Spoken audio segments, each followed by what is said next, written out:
तो जैसा कि पिछले एपिसोड में हमने देखा था, वांगलिंग की मुलाकात बाईवे से होती है और ये बंदा भी टियानियन प्लेनेट का था।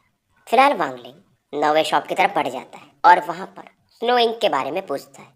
अब आगे चैनल को लाइक करें, सब्सक्राइब करें और वीडियो को शेयर करें। फिलहाल वांगलिंग का शायद यहाँ पे काम हो जाता है, इसे स्नो इंक मिल जाता है और मेंगमे सिटी को वांगलिंग छोड़ देता है। और ये जो स्नो इंक है, इसकी एक खास बात है, ये काफ़ी महंगा इसलिए मिलता है कि अगर मान लो किसी ने आप पे अटैक किया और आपका जो ओरिजिन सोल है आपकी बॉडी से निकल गया, लेकिन अगर आपने स्नो इंक का एक दो बूंद डाल लिया तो आप बच तो जाओगे। फिलहाल वांगलिंग मैंगमे सिटी के बाहर में एक पहाड़ी पे बैठा हुआ था और ये सेटुनान को बुलाता है। सेटुनान तुरंत ही रेस्पॉन्ड करते हैं और वांगलिंग कहते हैं कि मुझे वो जो शैंकलैंड का शॉप है ना, वहाँ से स्नो इंक चाहिए। सेटुनान हंसते हैं और कनेक्शन काट देते हैं और कुछ दिन बीतते हैं और पूरे इस ट्रेड प्लेनेट पे अफरा तफरी मच चुका था। हेवन सिटी, अर्थ सिटी यहाँ का ऐसे लूटा जा चुका था और ये जो भी बंदा था ये टॉप क्वालिटी के ट्रेजर्स को लूट चुका था। सिटी लॉर्ड का जो मेंशन था उसे भी लूटा जा चुका था और देखते देखते पूरे 9 शहर यानी मैंगमे सिटी भी इसमें इंक्लूडेड था, एक मिस्टीरियस लुटेरा द्वारा लूटा जा चुका था। और इस चीज को देखते हुए 5 एसेंडेंट कल्टीवेटर 9 शहर के मिलके इस बंदे पर अटैक करते हैं। लेकिन इस बैटल में भी इन 5 एसेंडेंट कल्टीवेटर्स को पीछे हटना पड़ता है और ये बंदा वहां से निकल जाता है। वहीं वांगलिंग वहीं जगह उसी जगह बैठा था, मैंगमे सिटी की तरफ देख रहा था। तीसरे दिन वांगलिंग स्माइल करता है और अपना जो टोपी था उसे पहन लेता है और इसकी तरफ एक बंदा बढ़ रहा था जिसके पीछे बहुत सारे लोग पड़े हुए थे। सिटो पलट के देखते हैं, फिर से हंसता है कि तुम लोग मुझे क्यों चेंज कर रहे हो बच्चों, मैं कोई लड़की थोड़ी हूँ और तुम लोग मुझे ज़्यादा परेशान करोगे तो फिर से आके लूटूंगा। सिटो आगे बढ़ते हैं, वांगलिंग को अपने पावरफुल फोर्स से खींच लेते हैं और दोनों यहाँ से निकल जाते हैं और हंस के कहते हैं इस बार तो मस्त कमाई हुई है। इधर लोग चिल्ला रहे थे पागल चोर रुक जा, और पलक झपकते इस प्लेनेट का भी जो एटमॉस्फेयर था यहाँ से बाहर निकल चुके थे क्योंकि सेटू जानते थे यहाँ की दुकान है, इनके जो मालिक होते हैं इनका कनेक्शन काफ़ी गहरा होता है, तो कोई पावरफुल बंदा यहाँ पर आ सकता है, इसलिए यहाँ से पहले ही भाग जाओ। और ये बताते हैं कि ये और फस सुसाको ऐसे काम बहुत पहले भी किया और सेटुनान को इस बात में मजा आता था। फिलहाल ऊपर पहुंचने के बाद, स्पेस में एंटर करने के बाद वांगलिंग स्टार कंपास निकालता है और ये और तेजी से निकल जाते हैं। अब सेटो इस दौरान वांगलिंग को पूरा एक बॉटल स्नो इंक का पकड़ा देते हैं और उसके बाद सेटो बाकी चीजें चेक करते हैं जो उन्होंने लूटा था और चेहरे पर एक अलग स्माइल था और कहते भी है नॉट बैड, पिछले बार से तो बहुत लूटा हो। वांगलिंग भी जब देखता है तो हैरान था कि यार चुराना कोई बुरी बात थोड़ी है, मैं भी फ्यूचर में यही करूंगा। अब ये लोग आगे बढ़ते हैं, 15 दिन निकल जाते हैं और एक नेब्यूला जैसा कुछ दिखता है। सेटू अब फाइनली कहते हैं कि अब मुझे यहाँ से जाना पड़ेगा। वांगलिंग इनसे पूछते हैं आपके पास ठीक ठाक मैजिकल ट्रेजर तो है? सेटू हंसते हैं कि काफ़ी तो नहीं है, लेकिन मैं जहाँ भी जाऊँगा चुराते हुए जाऊँगा तो हो जाएगा। और वो जो प्लेनेट था या नेब्यूला जो भी था उसकी तरफ इशारा करके बोलते हैं कि यहाँ पर मैं और फसुजाकू पहले भी आए थे। फिलहाल मैं जहाँ पर जा रहा हूँ तुम्हारे टियान्यून प्लेनेट से बहुत दूर है, तो अब हमारे रास्ते अलग होंगे। सेटू अब एक तलवार निकालते उसके ऊपर बैठ जाते हैं और फिर वांगलिंग की तरफ देख कर कहते हैं कि देखो टियानियन प्लेनेट बहुत स्ट्रेंजर्स हैं वहाँ पे, तुम्हारे लिए नया दुनिया है तो सावधान रहना, लेकिन अपना गर्व कभी मत भूलना, किसी के सामने झुकना नहीं है, लेकिन जल्दी प्रॉब्लम मत करना। अगर कोई बड़ा प्रॉब्लम हो तो फेंगलुआन प्लेनेट पे तुम मुझे आ सकते हो ढूंढने के लिए। वांगलिंग भी कहते हैं कि हाँ अगर तुम्हें कोई प्रॉब्लम हो तो टियानियन प्लेनेट पे आ सकते हो, तुम्हें कोई नहीं छुएगा। सेटो भी हंसते कि बहुत अच्छी बात, लेकिन अगर तुम्हारा जगह ऐसे छोटा रहा तो मैं नहीं आऊँगा, तुम अपना खुद का सेक्ट बना लेना टियानियन प्लेनेट पे और वहाँ पर मैं हेड एल्डर बन जाऊँगा। सेटू अब जाने लगते और इस बार एकदम धीरे से बोलते एकदम प्यारी आवाज़ में कि वांगलिंग ध्यान रखना, और फिलहाल ये यहाँ से निकल जाते। वांगलिंग भी धीरे से बोलता है कि सेटू ध्यान रखना। वांगलिंग उसी तरह देख रहा था, सेटू जा चुके थे। वांगलिंग जानता था बिना सेटू के ये इस लेवल पर कभी पहुंच ही नहीं सकता था। हैविंग डिफाइंड बीट से लेकर के इस दुनिया में रहना कैसे है सब चीज़ इसे सेटू ने समझाया था, बहुत सारी टेक्निक्स। एक तरह से इसका ये टीचर था और ये सोचता है क्या इस लाइफ टाइम में मैं सेटू से दोबारा मिलूंगा। और सेटू जिस तरफ गए थे उस तरफ ये झुक करके कोटाव करता है 3 बार और कहता है कि मैं वांगलिंग हेवेंस और अर्थ के सामने कभी नहीं झुका, बस अपने मम्मी पापा को रेस्पेक्ट देता हूँ। और सेटू तुम तीसरे बंदे हो जिसे मैं रेस्पेक्ट देता हूँ। इमोशंस को ये दबाता है और फिर अपने दिशा में निकल जाता है और इसका दिशा सेटू से जस्ट अपोजिट था। सेटू के जाने के बाद, सॉरी वांगलिंग के जाने के बाद सेटू यहाँ पर वहीं पे प्रकट होते हैं और वांगलिंग की तरफ देखकर सोचते हैं कि क्रूएल कल्टीवेटर्स रास्ता तुम्हारा टफ होगा, वांगलिंग, लेकिन बिना इन रास्तों के तुम आगे नहीं बढ़ सकते। लेकिन तुमने अपना एक अलग रास्ता बना लिया, एक अवतार बनाया है। मैंने तुम्हें डेमोनिक पाथ सिखाया था, मैं अंदर से भी पूरा डेमन ही हूँ, लेकिन तुम अलग हो। और ये कहते हैं लिटिल फ्रेंड, फेयरवेल। फिर ये निकल जाते हैं। अब ये जो वांगलिंग के अगले टीचर थे, जिन्हें कि इन लोगों ने ऑल सीर भी कहा है, यानी आप टियान्यून भी कह सकते हो, जो कि टियान्यून प्लेनेट के हैं, उन्होंने वांगलिंग के माइंड में एक मैप छोड़ा था। तो वांगलिंग उसी को फील करके आगे बढ़ रहा था। और रास्ते में ही वांगलिंग वॉइडवुड स्टोन और स्नो इंक यूज करता है ताकि स्टार कंपास को रिफाइन कर सके। और 3 महीने और निकल जाते हैं, कुछ महीने और निकल जाते हैं, क्योंकि इस फ्यूजन में बहुत लंबा समय लगता है।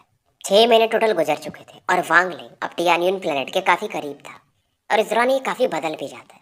इसका जो चमड़ी था, जो कि सफेद हुआ करता था, अब ये काफी ज्यादा डार्क हो चुका था। और जो इसका स्टार कंपास था, वो रिफाइन होने के बाद सिल्वर ड्रैगन टाइप शेप ले चुका था।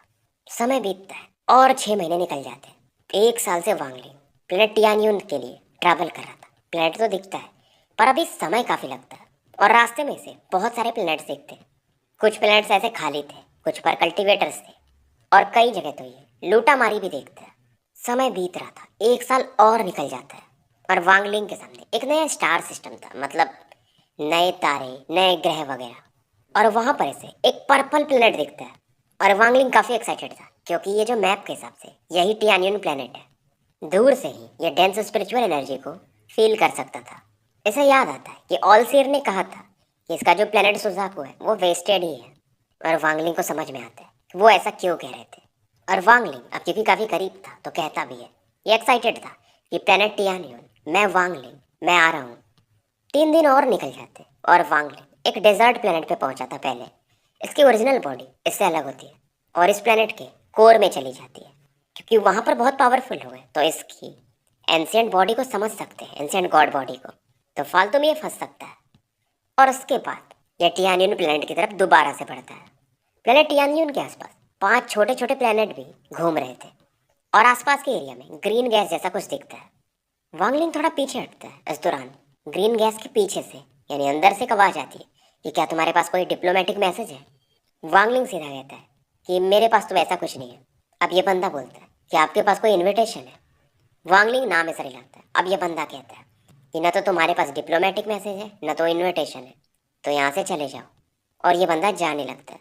वांगलिंग सीधा बोलता है कि मैं सीनियर ऑल सीर को ढूंढ रहा हूँ। अब ये बंदा वापस पलटता है, ग्रीन गैस को थोड़ा सा साइड करता है और वांगलिंग से कहता है, क्या तुम प्लेनेट सुजाको से आ रहे हो। वांगलिंग चौंक जाता है और हाँ में सर हिलाता है।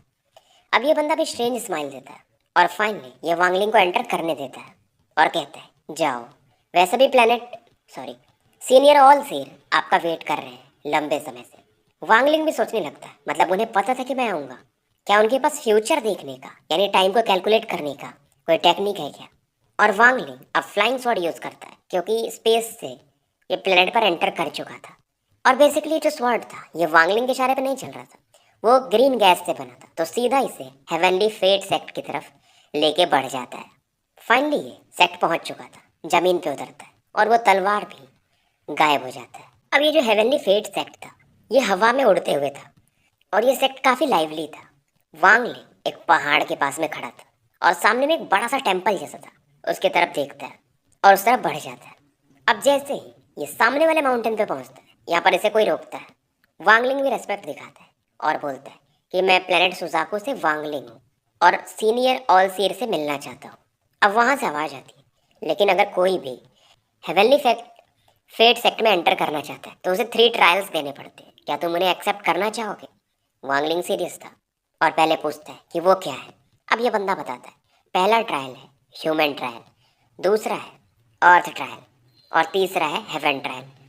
ह्यूमन ट्रायल में हम तुम्हारे डाउ हार्ट को टेस्ट करते हैं, अर्थ ट्रायल में तुम्हारे कल्टीवेशन पावर को और हेवन ट्रायल में तुम्हारे डोमेन पावर को। तो क्या तुम इसे देना चाहोगे। वांगलिंग स्माइल करता है कि हाँ मैं तैयार हूँ। अब यहाँ पर ये आगे बढ़ता है, जहाँ पर एक बोही ट्री था और इस पेड़ के नीचे 3 लोग बैठे हुए थे। यहाँ पर एक ओल्ड मैन थे और इनके सामने 2 लोग खड़े थे जो कि काफ़ी यंग थे। ये जो थे ये ओल्ड मैन टाइप थे और इनमें से एक पूछता है कि टीचर, ये तो नया डिसाइपल आया है, आप इसके ट्रायल्स क्यों ले रहे हैं। अब ये ओल्ड मैन बोलते हैं कि मैंने इससे अपना स्टूडेंट बनाया, वो भी बाई कर्मा, और 100 सालों में इसका कल्टीवेशन इस लेवल पे पहुंच चुका है ये बंदा सिंपल नहीं है।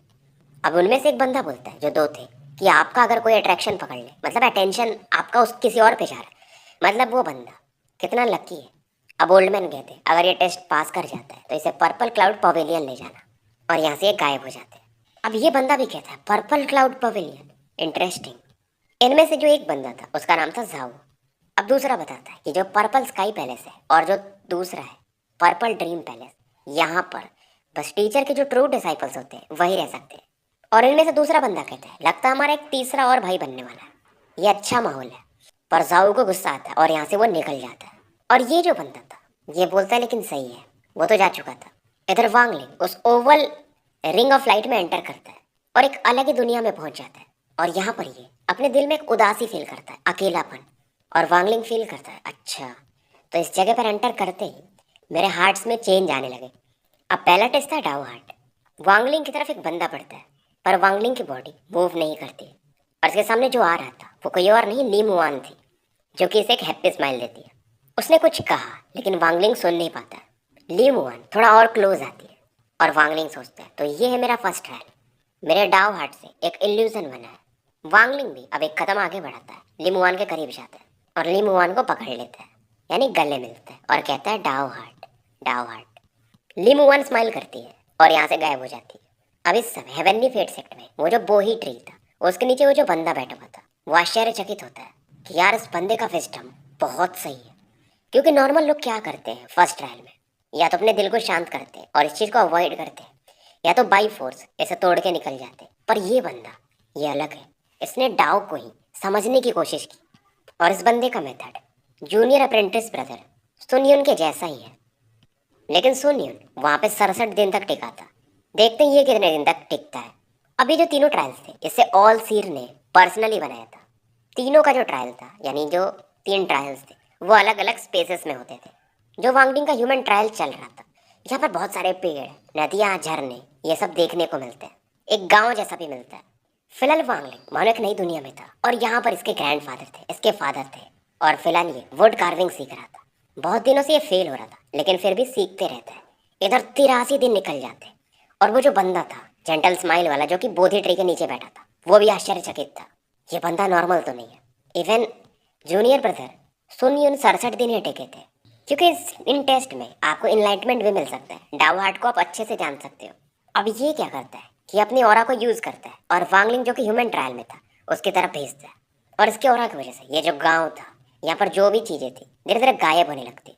जैसे जैसे ऑरा डिस्ट्रॉय करती, पर ये बच्चा तुरंत ही एक टेक्निक यूज करता है और जो भी चीजें थी इन्हें फिर से वैसे ही बना देता है। और ये बोलता है कि मुझे नहीं पता तुम कौन हो, लेकिन यहाँ से निकल जाओ। एक किलिंग इंटेंट के साथ ये ऑरा भरी हुई थी।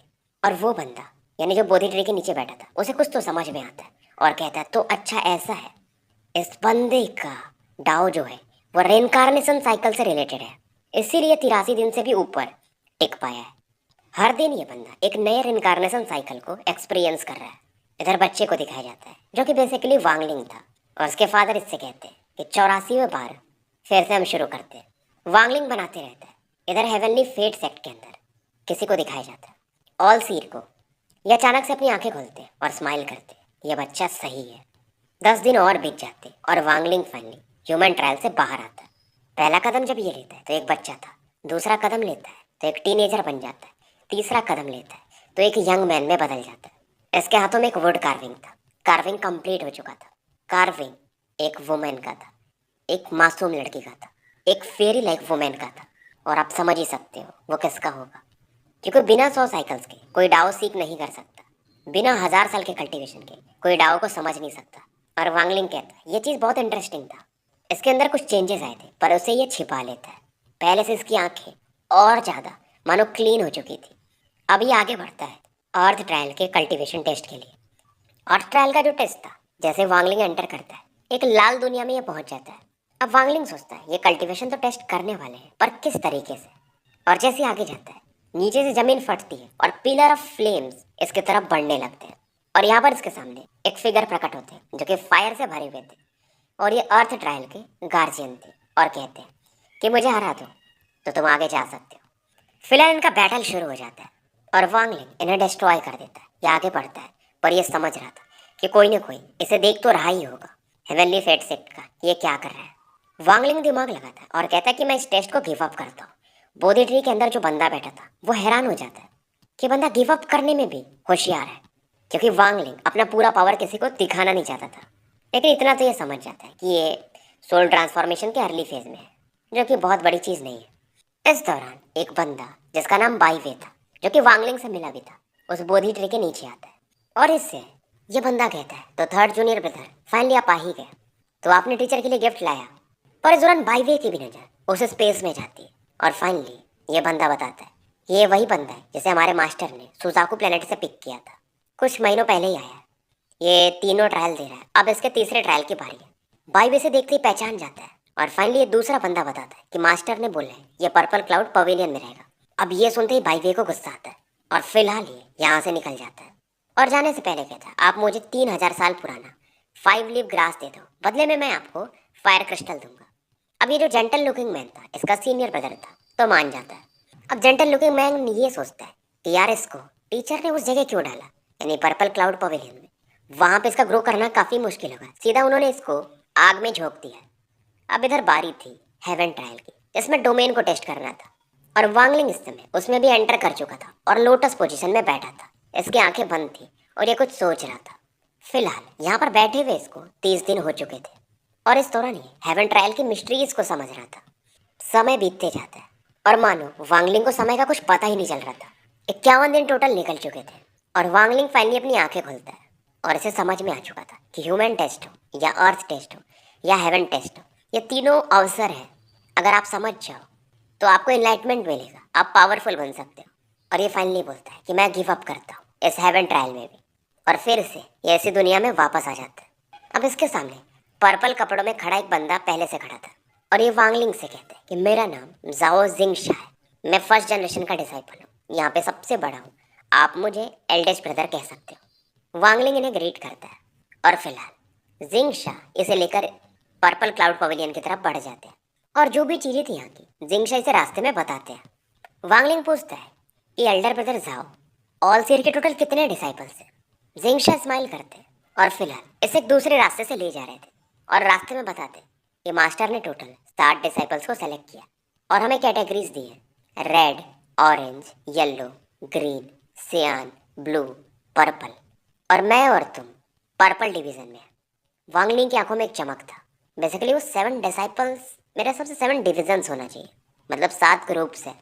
और जिंगशा बताते हैं लेकिन उन 7 डिविजन्स में हमारा जो पर्पल डिवीजन है सबसे कमजोर है, तुम्हें खुद समझ में आ जाएगा।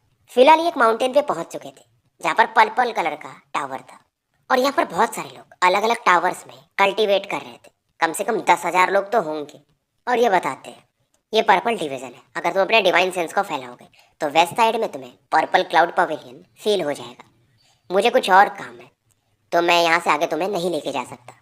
वांगलिंग समझ जाता है और इधर से जिंगशा निकल जाते हैं। वांगलिंग जानता था कि जायो जिंगशा ही था जो कि इसे ह्यूमन ट्रायल में डिस्टर्ब करने की कोशिश कर रहा था, इसीलिए फिलहाल वांगलिंग से कुछ बोलता नहीं है।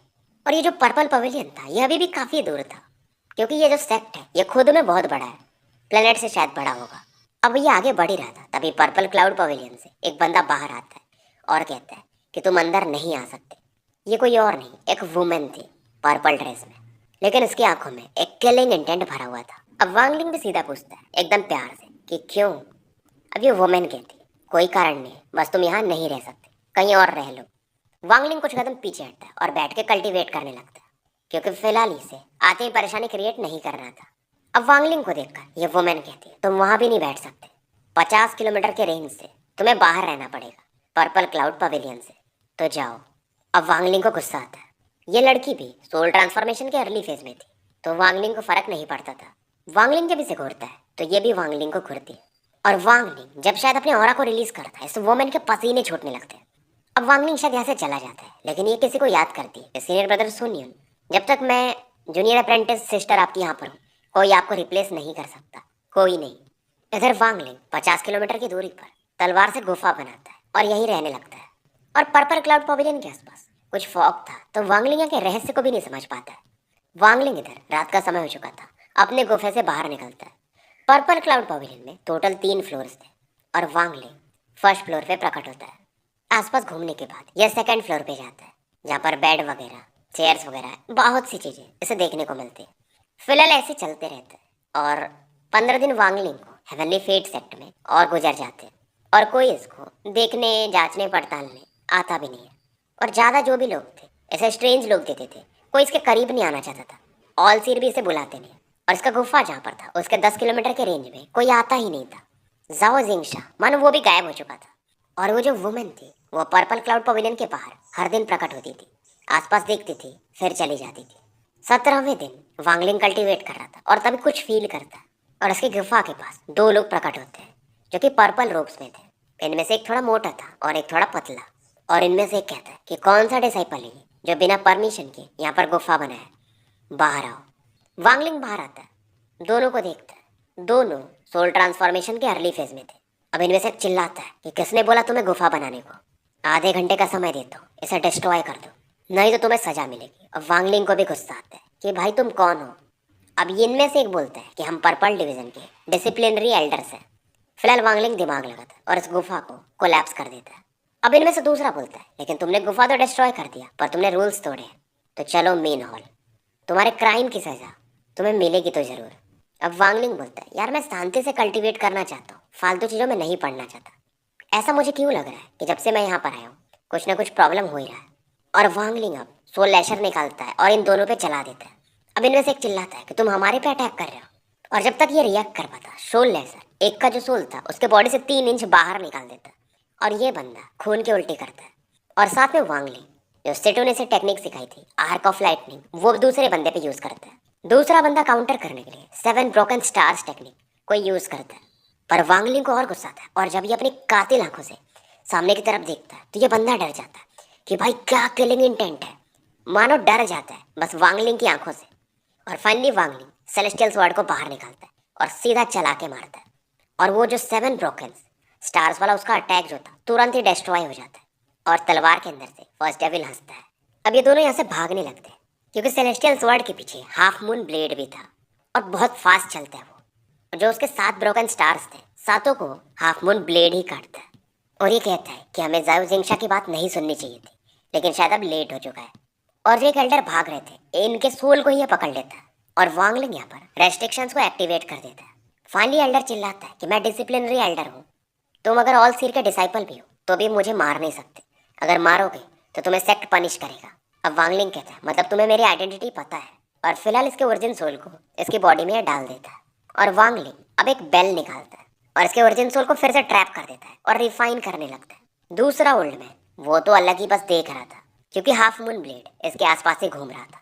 और झूलीगुओ यानी फर्स्ट डेविल वो अलग ही हंस रहा था सेलेस्टियल स्वॉर्ड के अंदर से और कह भी रहा था कि बच्चे पोते हो तुम मेरे, ग्रैंड पर जू के सामने शांति से खड़े रहो, 1 इंच मूव किए तो कुछ बचेगा नहीं तुम्हारा।